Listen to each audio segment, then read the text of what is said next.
మీ జర్నీలో అంటే మీరు 0 నుండి స్టార్ట్ చేసి ఇప్పుడు 3 మిలియన్స్ దాటిపోయింది. సో ఈ జర్నీలో మీకేమన్నా అంటే ఫైనాన్షియల్ ఛాలెంజెస్ ఏమొచ్చినాయి? ఫైనాన్షియల్ ఛాలెంజెస్ స్టార్టింగ్ స్టేజ్‌లో ఫస్ట్ ఇప్పుడైతే నేను ఒక నచ్చిన కెమెరా ఉందనుకోండి. ఆ! ఓకే. దానికి ఇంత బడ్జెట్ అని చెప్పేసి దానికి ఇట్లా వీడియోలు తీయాలని చెప్పేసి స్ట్రాటజీ ప్రకారం నేను ఓకే. నేను 1-2 మంత్స్ కష్టపడిపోతే నేను ఈ కెమెరా కొనేసుకోగలుగుతా అని చెప్పేసి కాన్ఫిడెన్స్ ఉంది. అప్పుడు సోర్సెస్ ఉన్నాయి. అప్పుడు నేను తక్కువ లిమిటెడ్ రిసోర్స్ తో ఏం చేయాలి అదే ఆలోచన ఉంటుండే. కెమెరా ఉందామంటే లేదు నేను అఫోర్డబుల్ చేయలేను, నేను తీసుకోలేను అని చెప్పేసి నేను అట్లాంటి మైండ్ సెట్ లో ఉంటుండే. సో ఇప్పుడు కొంచెం చాలా ఈజీ అనిపిస్తుంది. ఏమన్నా పర్చేస్ చేద్దామన్నా కెమెరాస్ కానీ ఎక్విప్మెంట్ కానీ లేకపోతే ఏమైనా ఫైనాన్షియల్ రిస్క్ తీసుకుందాం అనుకున్నా కానీ లేకపోతే ఇట్లాంటివి ఇప్పుడు ఈజీ ఉంది. బట్ అప్పుడు అయితే కొంచెం చాలా డిఫికల్ట్. ఏ ఎక్విప్మెంట్ కొందాం అనుకున్నా నేను ఒక కెమెరా కొనుక్కుందామంటే నేను ఒక 1 మంత్ అంతా రీసెర్చ్ చేస్తుండే. ప్రతి కెమెరా స్పెసిఫికేషన్ ఏంది, ఇదేంది అదేంది, ఒక 1000 రూపీస్కి కూడా ఆ చేంజెస్కి కూడా నాకు ఎంత రిటర్న్స్ వస్తున్నాయి ఆ కెమెరా తీసుకుంటే ఎట్లా ఏంది అని చెప్పేసి. మరి అప్పుడు మీకు ఇన్కమ్ ఎట్లా? యాక్చువల్ నేను 1 year 1.5 year జాబ్ చేసినప్పుడు నేను సేవ్ చేసుకున్న మనీతో ఆ డాడీ దగ్గర పెట్టుంటే మళ్ళీ డాడీ దగ్గర తీసేసుకొని నేను కెమెరా తీసేసుకున్నా. సో ఆ కెమెరాతో షూట్ చేయడం, ఐప్యాడ్కి ట్రాన్స్ఫర్ చేసుకోవడం, ఐప్యాడ్లో ఎడిట్ చేయడం. సో ఆల్మోస్ట్ మెయిన్గా నేను ఎక్కువ కాస్ట్ పెట్టింది ఏంటంటే కెమెరాకి. అప్పుడు ఆల్మోస్ట్ 1,10,000 రూపీస్ పెట్టుండే. Canon 80D అని కెమెరా ఉండే దాని.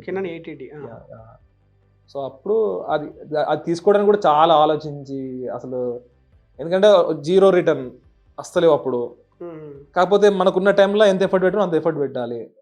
సో ఆ టైంలో అయితే కొంచెం ఇట్లాంటి ఫైనాన్షియల్ ఛాలెంజెస్ ఉంటుండే. బట్ ఇంకోటి ఇప్పుడు వీళ్ళు అంటే మీ ఊళ్ళో ఉన్న ఇప్పుడు మన రాజు గారు కావచ్చు, గంగవ్వ కావచ్చు, ఇంకా వీళ్ళందరూ కూడా అంటే వాళ్ళు కూడా వాళ్ళ టైం ఇక్కడ కేటాయించాలంటే అప్పుడు అంటే అది కూడా కొంచెం ప్రాబ్లం ఉంటుండే. గ్యాదర్ చేయడం కష్టం కదా. వాళ్ళకి సాలరీస్ అట్లే మిగిలేవు అప్పుడు స్టార్టింగ్. అప్పుడు అవును మేడం అట్లా వాళ్ళ టైం ఎక్కువ మనం తీసుకునే లేదు కూడా. ఎందుకంటే వీక్లీ వన్స్ ఏదో ఒక పూటనో 2 పూటలో మనకు టైం ఇచ్చేస్తే వాళ్ళు ఫ్రీ ఉన్నప్పుడు పోయి తీసేసుకుని మిగతా టైం అంతా స్క్రిప్ట్ రైటింగ్ కి, దాని తర్వాత ఎడిటింగ్ కి, పబ్లిషింగ్ అంతా మనకి ఎక్కువ టైం పడుతుంది. వాళ్ళని ఇన్ని ఛాలెంజెస్ అంటే చాలా ఛాలెంజెస్ కదా. ఇప్పుడు మ్యాన్ పవర్ ను గ్యాదర్ చేయాలి, ఇటు ఫైనాన్షియల్ ఛాలెంజెస్ అంటే ఇప్పుడు మీరు టెక్నికల్ ఇప్పుడు కెమెరాస్ కానీ ఇవన్నీ.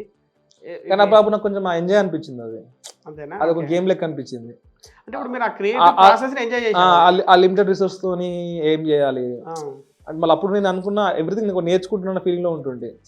ఇప్పుడు నేను కెమెరా తీసుకున్నా, నాకు అంటే అప్పుడు వ్యూవర్షిప్ రాకున్నా కూడా నేను పెద్ద థింక్ చేయలేదు ఎందుకు వస్తలేదు. ఎందుకంటే నేను కెమెరాల తోపు ఎక్స్పర్ట్ నేమ్ కాదు.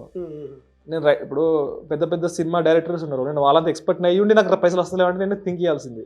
నేను బిగినింగ్ స్టేజ్లో ఉన్నా, నేర్చుకుంటున్నాను. నేను నిజంగా నేను ఎక్సలెంట్ అయిన తర్వాత కూడా ఎంత ఎఫర్ట్ పెట్టినా కూడా వ్యూస్ వస్తలేవు అంటే అప్పుడు నేను క్వశ్చన్ వేసుకోవాలి. కానీ నేను ఎర్లీ స్టేజ్లో నాకు అరే వస్తలేవు అంటే ఎట్లా వస్తాయి అంటే నేనే క్వశ్చన్ వేసుకున్నా. నా ఎడిటింగ్ నిజంగా పర్ఫెక్ట్ ఉందా, నాది నా సినిమాటోగ్రఫీ పర్ఫెక్ట్గా ఉందా, నా స్టోరీ మేకింగ్ పర్ఫెక్ట్గా ఉందా, యాక్టర్ నిజంగా అంత బెస్ట్ యాక్టింగ్ చేస్తున్నా, నిజంగా అందరు 100% ఇచ్చేసేసి అప్పుడు నా దగ్గర అయినా పోతుంది అంటే అప్పుడు రెవెన్యూ గురించి ఎక్కువ ఆలోచించాలి. కానీ ముందే మనం ఎక్కువ ఆలోచించేసుకొని మన స్కిల్స్ డెవలప్మెంట్ మనం చేసుకోలేదు అనుకుంటే అది వేస్టే కదా. సో నేను ఈ ప్రాసెస్లో ఉన్నా. నిజంగా చెప్పాలంటే మేము ఆ స్టార్టింగ్ వీడియోలో పెద్ద కెమెరా వర్క్ బెస్ట్ ఏం లేదు. బట్ ఆ కంటెంట్తోని అక్కడ ఉన్న న్యాచురాలిటీతోని కొన్ని బోనస్ ఆడైపోయి వైరల్ అయిపోయినాయి. అంటే విలేజ్ నేటివిటీ అనేది జనాలకి అదొక ఫస్ట్ అంటే బాగా వీడియో అంటే జనాలు నచ్చేది అదే. నేను అప్పుడు 2017-18లో పెట్టిన రీసెర్చ్ ఇప్పుడు పెట్టడం లేదు చెప్పాలంటే. అప్పుడు ఇంకా చాలా ఎక్కువ పెట్టినా నేర్చుకోవడానికి. ఇప్పుడు నా రీసెర్చ్ అంతా ఈ స్కిల్స్ మీద కాకుండా ఈ పీపుల్ మేనేజ్మెంట్ మీద ఎక్కువ అయిపోయింది. కానీ అప్పుడు ఇంకెక్కువ ఎఫర్ట్ పెట్టినా.